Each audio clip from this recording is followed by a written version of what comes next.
All right, welcome back to another episode of the podcast, MagnetBall podcast. Here, I'm here with Jaden Sheffey and Makai Slaughter, and we're talking college football today. We're gonna recap a couple games over the weekend. Texas A&M, number 3 team in the country, traveled to Death Valley. LSU, number 20 team in the country, and they won 49-25 in a blowout away. And then we'll also recap number 8 Ole Miss at number 13 Oklahoma. Close game, but Ole Miss squeaked out a win on the road, winning 34-26. Jaden will give us his top 10 teams after the shakeups from the weekend, and then we'll also get into Week 9 matchups.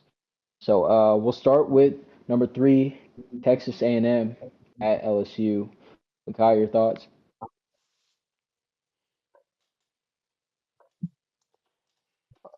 Yeah, this game was total domination second half by by Texas A&M. Excuse me. It was just all gas, no brakes that second half. First half was just a lot of turnovers. A&M had two picks. Marshall threw one costly red zone pick that set up LSU for them to end up scoring and taking the lead, and then the other pick before halftime off of just the LSU defender made a great play. Um, But yeah, if you watch the first half, you were thinking, LSU makes them a couple adjustments. They had the crowd into it, and we'll see what happens. And then second half, good kickoff return, boom, touchdown. LSU goes 3-and-out, punt, touchdown, and it was like the whole building just, and that's kind of all she wrote. It was just LSU looked defeated when they went down 10, like just showed no effort. Um, it just like A&M did whatever they wanted from that point. Then it was very disappointing to see LSU's front line. That O line is god awful. I mean, we complain about Nussmeier, but dude, that line was really bad. Like they did him no favors at all. LSU's defense, they weren't great that second half by any stretch of imagination, but also too the special teams did them zero favors by putting them in just horrible positions, like where like I mean at the like position field of position that A&M had that second half, like they were typically at half or past half, like it was just bad. So somebody had to pay for this. Brian Kelly got fired.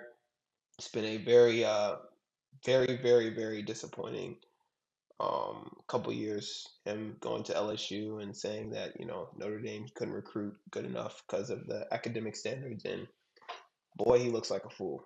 But yeah,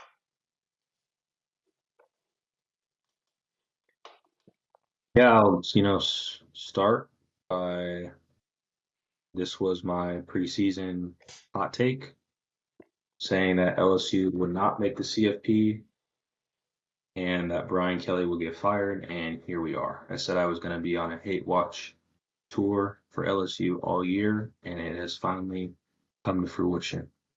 Um, this team is not, this team ain't good. 5-3. You would think with the roster that they had coming into the year that this should have been maybe a top 17. Man, did they fail us? And to Makai's point already, this offensive line looked absolutely terrible. Texas A&M is a really good football team. I think we didn't have these expectations for them coming into the year to be, a top 3, top 5 team. But this team has really played well over the last couple of weeks. I think one thing that just really stands out to me, even from like an O-line standpoint, talking about LSU again, Nussmeier, negative 44 yards rushing. Like that's how bad this guy was getting sacked. And the QB pressures that Texas A&M had on him all night long, like this should never show up on a stat sheet. Like you should never have your quarterback having an average rush of negative 0.73 points or yards, excuse me. It means you're going backwards 8 yards every time you run the football. So you're running the opposite direction, basically. Um, Other than that, I think on the ground game wasn't great either. Your lead back had 9 carries. You're not going to win a football game with that attack, and that just alludes to how bad the O line is. But on the Texas A&M side, you got to take advantage of turnovers. Marcel Reed had 2 picks. Like, you got to be able to capitalize on those things. And yes, the score was 49-25, but there's just no life in this team. And it alludes to it even more with Brian Kelly being fired, and they have to course correct. So overall, what stands out, A&M, great game. They're playing some really good football right now.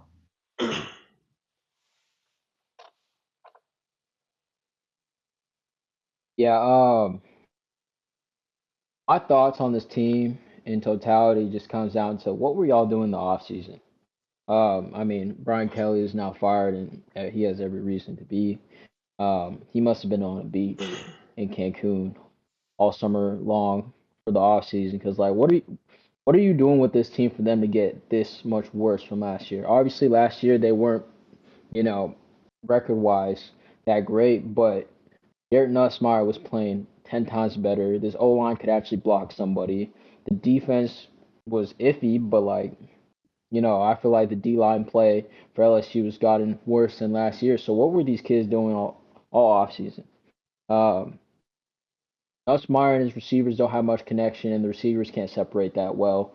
It's not fun to watch. Like he's just a sitting duck back there. It's getting to the point where every game I see Nussmeier going to the sideline after a 3 and out, and his neck's bent over. He's clutching at his rib cage, and he's just beat up. Like he does, you can see like he gets 2 seconds, and then he's hunching up in the pocket because he's just so scared to take another hit. And that O line can't protect him. Receivers can't separate. And when you can't win in the trenches, you can't win big games. So yeah, LSU they're unranked as they should be, and it's just a massive failure of the season for this team. We'll move on. Ole Miss at Oklahoma. Ole Miss with a big win on the road. Makai, let's hear your thoughts. Yeah, this was a very good game. Kind of an underwhelming college football weekend, low key, but this was definitely one of the better games this week. Ole Miss pointed out versus Oklahoma. But I really like what I saw from Ole Miss, man.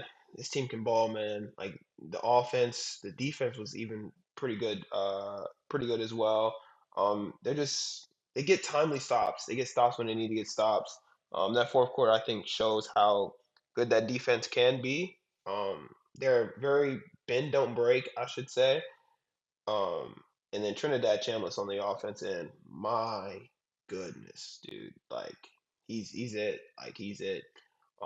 24 44, 315, a touchdown. Also ran the ball well, had 53 yards rushing on 12 carries. Like he just pushed all the right buttons that needed to be pushed. Um, Mateer, he wasn't bad, I would say. 17 to 31, 223, one touchdown, no turnovers. It was a pretty clean game for the most part, besides the huge costly turnover that on the muff punt. But Oklahoma was able to hold them to a field goal. So Oklahoma had opportunities to win this game. Um, it just at the end of the day, Oklahoma just made a couple more plays in Oklahoma. This wasn't really a bad loss for Oklahoma, in my opinion. I just think it was just more Ole Miss just got it. It came out and just took it away from Oklahoma. But good win by Ole Miss. They're serious. This is a serious football team. So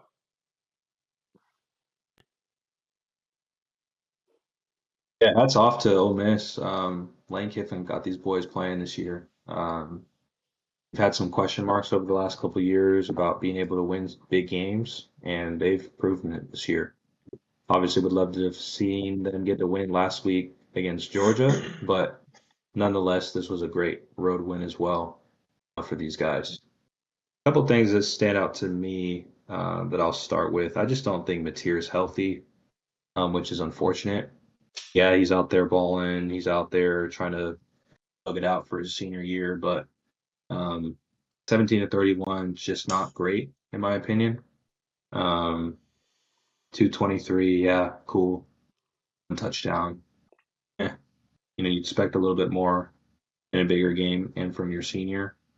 I just don't think he's healthy. Um, Another thing that stands out to me defensively for Oklahoma, what happened? There's been a little bit of a drop off I get it. Maybe it's the defense has been out on the field for too long, but putting up 34, that's tough. Last final point for me is for Ole Miss. Love what I'm seeing out of Chambers right now. Just absolutely balling. I think from the defensive side of things, um, Ole Miss concerns me a little bit in this area. You just got to do a little better job of stopping the run. Last week, Georgia ran for their lead back ran for 71 yards on the ground. This week, 109. Like that just concerns me down the stretch. But their offense has really, really been solid. And Kawan Lacey, man, he had a day. So that's encouraging to see. They got skills everywhere on the offensive side that will continue to carry them through.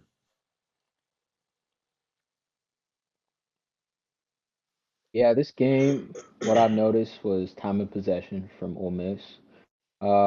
They had 11 more minutes than Oklahoma, and doing that on the road is a tough feat, and they were able to do that. And then also first downs, they had 7 more first downs than Oklahoma. So just just looking at that, like you could see why Ole Miss won by 8 points, but also Mateer taking 3 sacks. Like Jaden said, 17 for 31 isn't great. I mean, it's over 50% percentage wise, but the amount of yards and I guess just being at home, it just wasn't enough.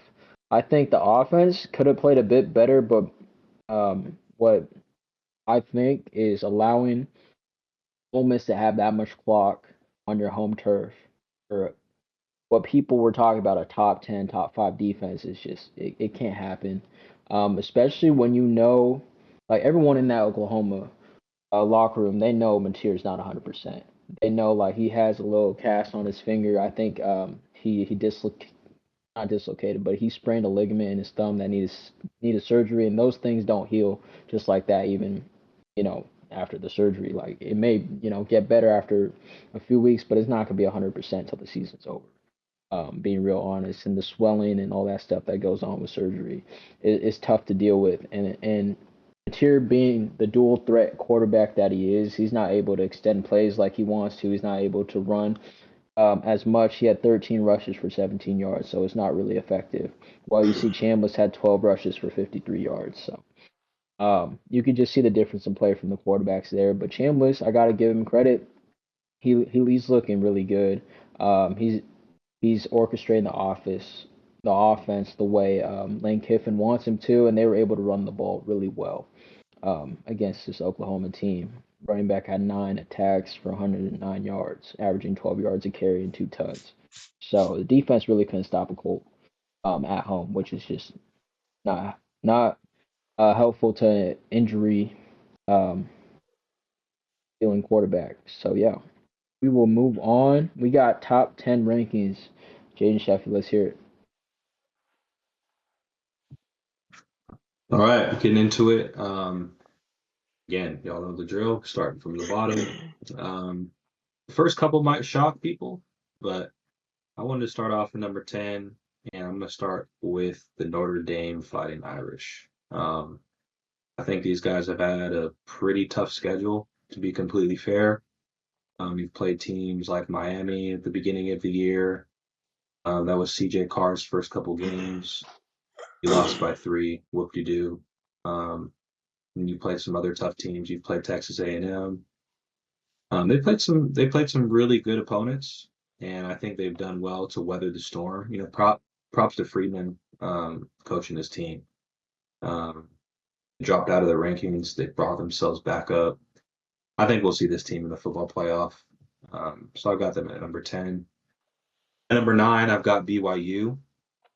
BYU, I think, is playing some really good football, especially in their conference, being in the Big 12. They obviously beat Tech. They beat Utah in a pretty good fashion.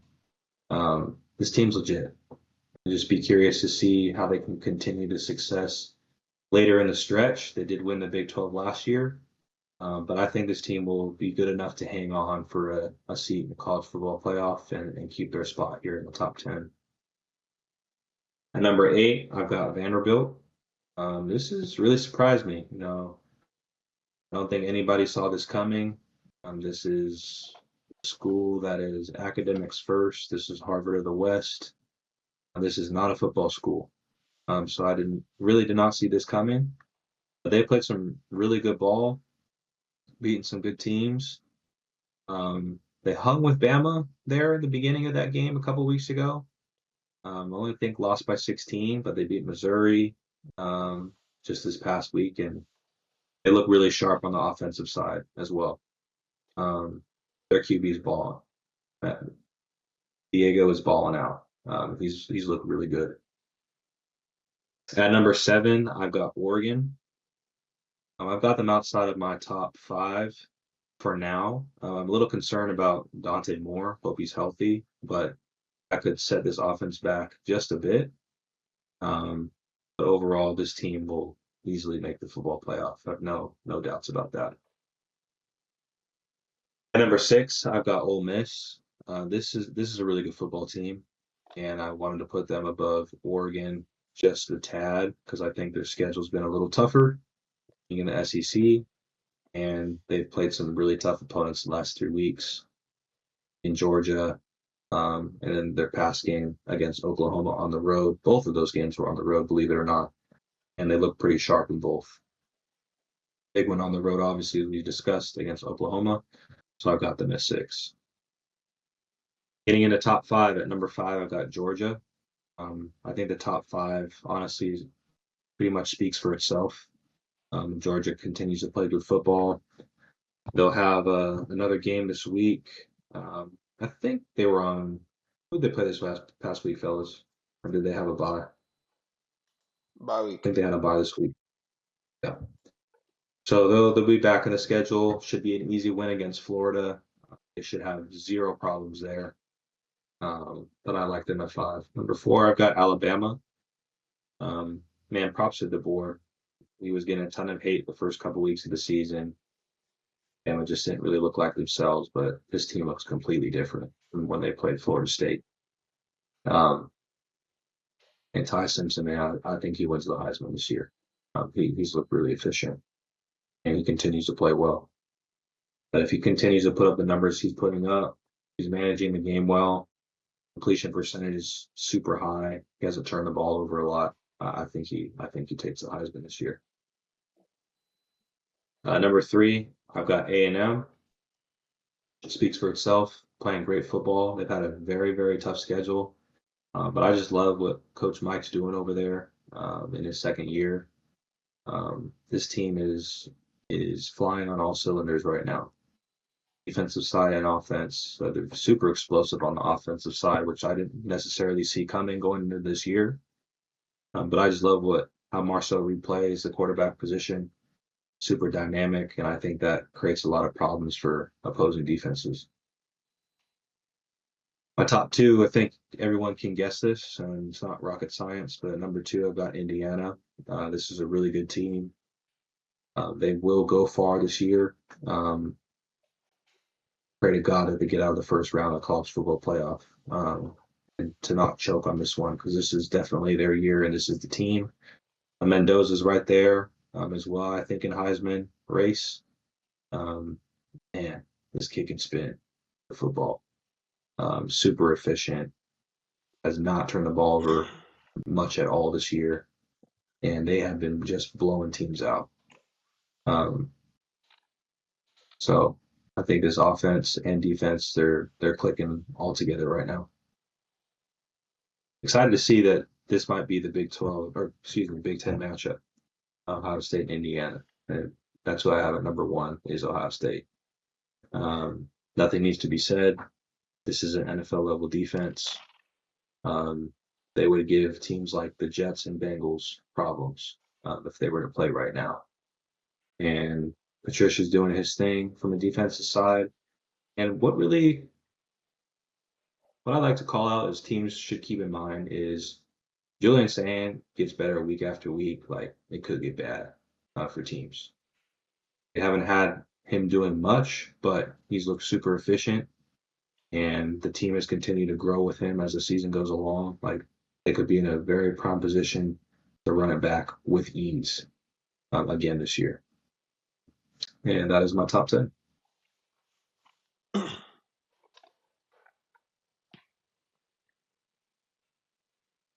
Um, I like the list.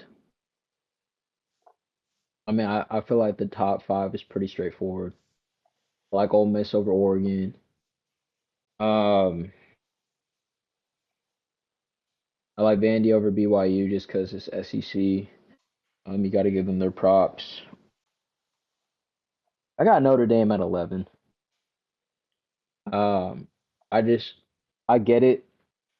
I get it why this team's not in your top 10, but like they're undefeated. They beat everyone on their schedule, and they're blowing out the bad teams that they're supposed to win against. And their quarterback Haynes King is a dog. Y'all can hate all you want, but Georgia Tech deserves to be in the top 10. They're 8-0. Obviously, they beat Clemson when they were ranked. Obviously, that's not much now. I get it, but What do you do? they went to Duke and handled them. They beat Syracuse by 25. They beat Virginia Tech. I'm pretty sure Virginia Tech ranked. Or am I thinking of a different school? You said who's ranked? Virginia Tech. Nah, You're, they coach just you're got thinking of fired. Virginia. Yeah, Virginia's ranked. I'm thinking of a different team. Anyways, they're 8-0. They beat everyone they're supposed to.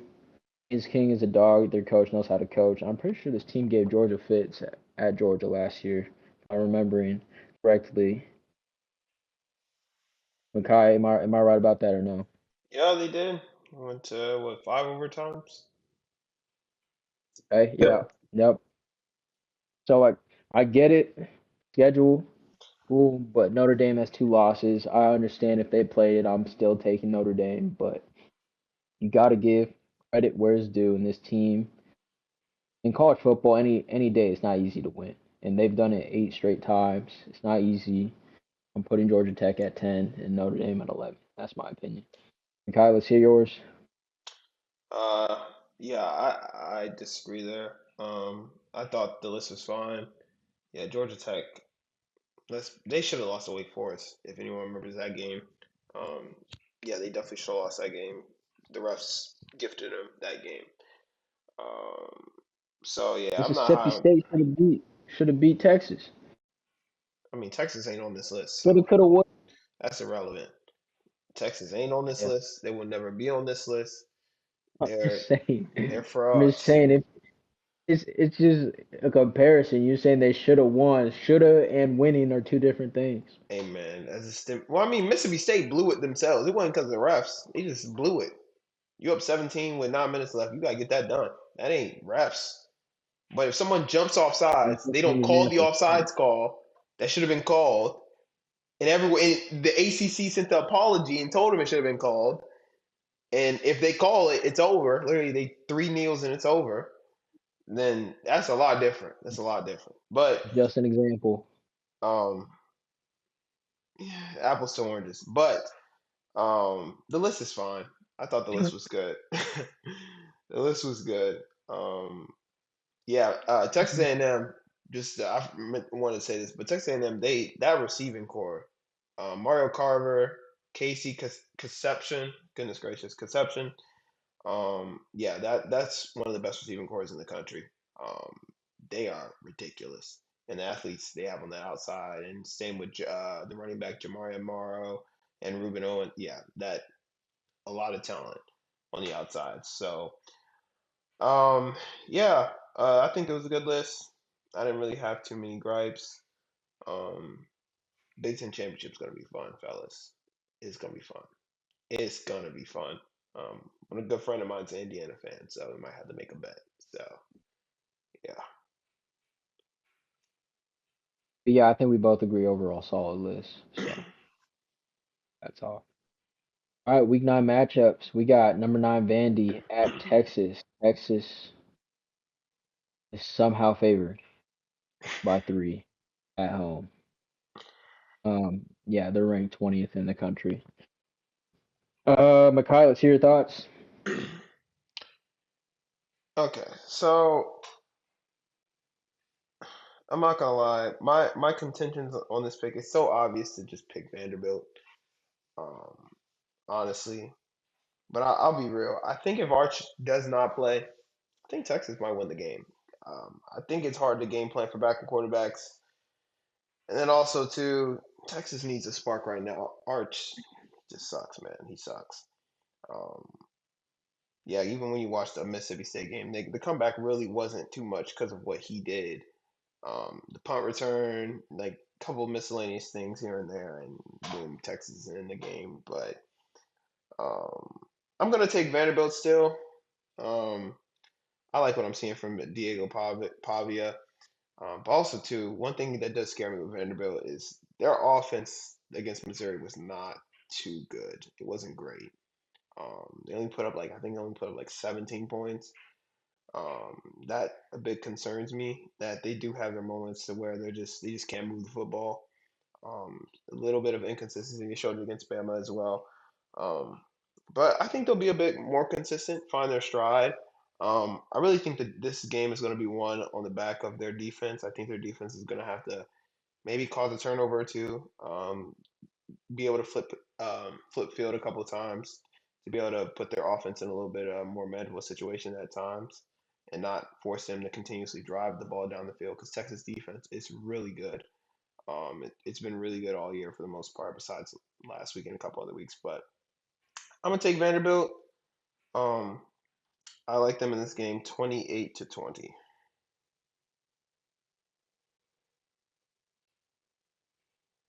Yeah, I agree with you. If Arch is out, I've got Texas winning this game. Um, I just can't say enough about how underwhelming Arch has been this year. It's been pretty embarrassing. I just think because of the big national expectations everyone had. I mean, you look on the season, 143 for 235, 15 touchdowns, 6 picks. It's just not great. And if you actually watch the games, he just looks lost a lot. Um, and unfortunately, I kind of credit that to Sark. I don't know what's happening over there, but he's just obviously not developing him the way he needs it. But that is neither here nor there for this game. I think Vanderbilt has been really solid. Yeah, they didn't win much as far as the score is concerned against Missouri, but that was a very tough win and a very tough defense to play. I think Missouri is a really good football team. With that said, I still am going to take Vanderbilt here. I just think that Texas is just not a great team. They're good. I just don't think they're a great team. To lose as much as they did at the beginning to Mississippi State and barely squeeze out a win, I just think it's not the best look. So I've got Vanderbilt going into Austin and winning this one. And I've got them winning this 33-28. Yeah, I don't got too much to say about this game. Diego Pavia, he got the stuff that Arch don't. It's just as simple as that. I don't care what quarterback plays for Texas in this game. I just with what the team has had to go through with the underwhelming quarterback play, I think they're kind of like they needed everything just to beat Mississippi State, who's probably like a bottom two team in the SEC. I can't see Vandy letting this one slip away, especially when they know and they watch film and they see, how bad not just the quarterback play, but the O line play. The defense has lapses. Receivers can't separate. I just think Vandy's gonna win this game outright, and I got them winning 31-20 on the road. Moving on, we got number 17 Cincy at number 24 Utah, which is a tough place to play. Um, Utah is favored by 7 points, a whole touchdown, which is pretty surprising. Let's hear your thoughts. Oh yeah, Utah's coming off a huge win over Colorado. I don't know if y'all saw the game. Colorado's it's just sad over there. It's very sad. 43-0 at half. Like what are we doing? That's just yeah, that's pretty bad. But moving to this game, Utah's playing pretty good football right now. Coming off a huge win. I don't know if Dampier's gonna play. I know he didn't play this past week, so not too sure on his status for that game. But I like what I've seen out of UC. Sorsby can really spin it over there. He's a very good quarterback. Cincinnati's been really good offensively the majority of this season. Outside of that early loss against Nebraska, they've just been money, and that's really good to see. And you know what? I think UC puts the world on notice. I think they get a big win on the road against Utah. Um, I think they get a big win on the road against Utah and put the Big 12 on notice. Like, hey, like we're here to play in the Big 12 championship. And I think this will be a good stepping stone towards that goal. So I like UC in a relatively lower scoring game because Utah's defense is really good. But I like UC 24-20.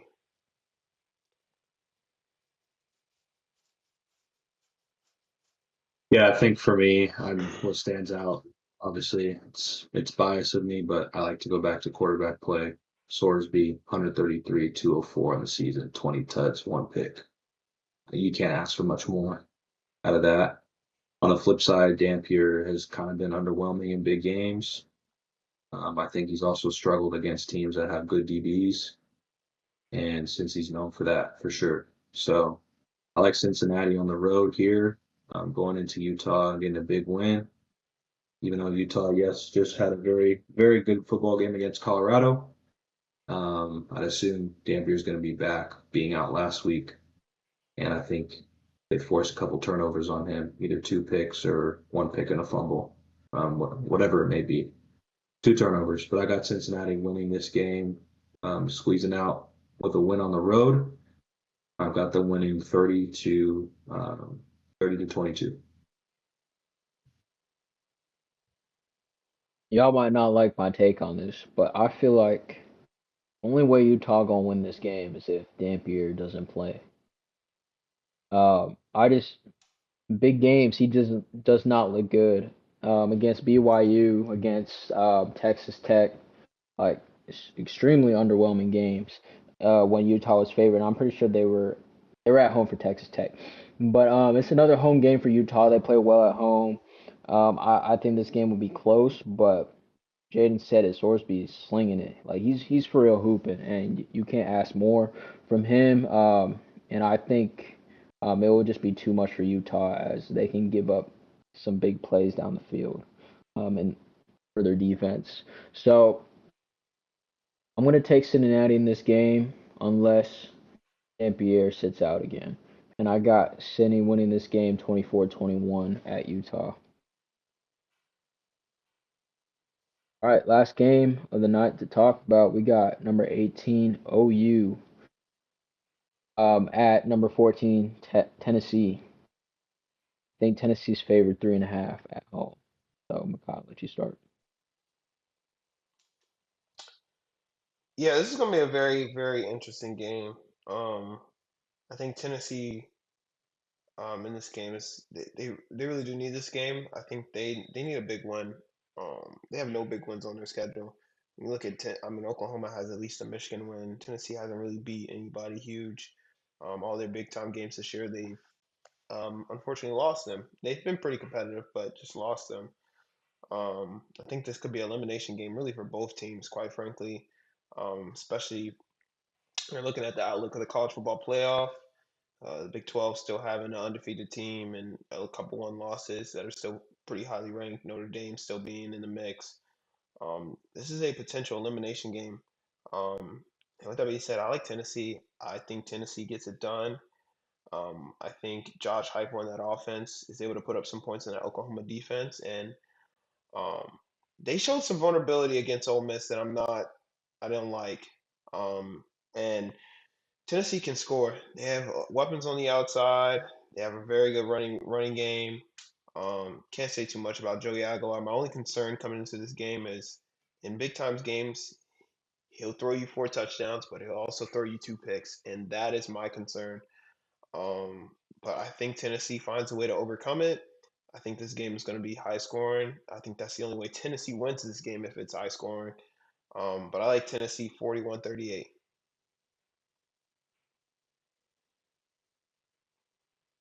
Yep, would agree with every single thing Kai just said.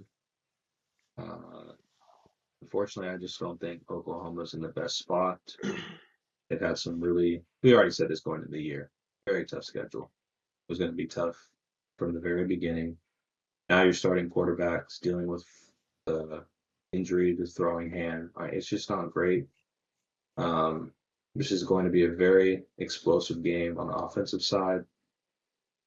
And unfortunately, I think that defense for Oklahoma just gave up too much last week. Um, and I'm just not really confident in them right now. So I got Tennessee, not almost not winning by 2 scores, but almost. I don't think this will be very close. I've got Tennessee winning this game 42, and I've got Oklahoma only putting up 28. Yeah, I definitely think this is gonna be a shootout. Oklahoma's defense has looked suspect the past couple of weeks, and I think it's gonna be one of those games again where they're just asking Mateer to do too much, and it's not that he's gonna make a mistake; it's just gonna wear down on him by the fourth quarter. Um, yeah, I think Aguilar is playing really good football. Obviously, in big games he can struggle, but I think him being at home, he will be able to sustain for the most part. I got Tennessee winning this game 38-31. All right. I think we're all set on topics for the week. I appreciate you guys tuning in. Please like and subscribe to the video. This is MagnetBall Podcast signing out. We'll see you next week.